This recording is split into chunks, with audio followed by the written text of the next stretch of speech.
Okay, so we are looking at the Unit 8 review sheet, and we're going to go ahead and get started. So question number one, how did Carter's foreign policy of human rights differ from Nixon's détente? So détente means trying to improve relations with communist countries like China and the Soviet Union. Now, those countries did not respect their citizens' human rights at all. Carter, on the other hand, differed from Nixon in this regard, in that he only wanted to work with countries and deal with countries that respected and upheld their citizens' human rights. Number two, Carter's greatest foreign policy achievement was the Camp David Accords. So the Camp David Accords were a historic peace agreement signed by the Egyptian president and the Israeli prime minister that put an end to years and years of fighting between these two countries. Number three asks about Carter's greatest foreign policy failure, the Iranian hostage crisis.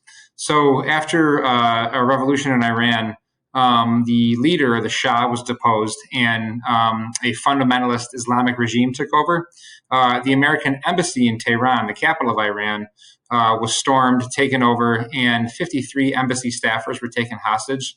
Over the course of his presidency, Carter was unable to secure their release. They were held for 444 days and were released on the day that Carter left office. And overall, his inability to deal with this crisis effectively really hurt his popularity. Number four, stagflation. So stagflation was also something that hurt Carter's popularity. So stagflation is an economic term.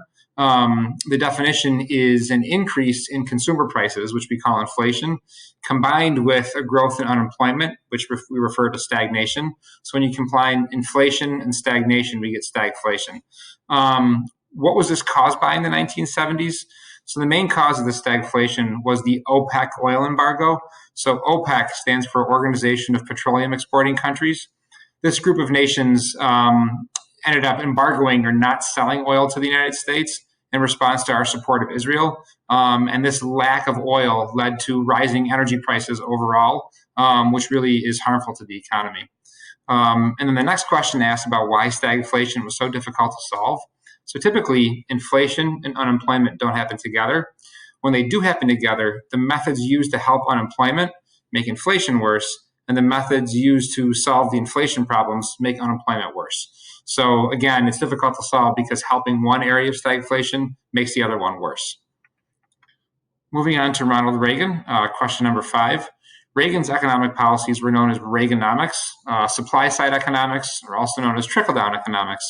What type of policy does this consist of? So overall, Reagan favored tax cuts for the wealthy, tax cuts on big corporations, and overall decreasing regulations or rules that were placed on businesses. Two results of Reaganomics in the 1980s.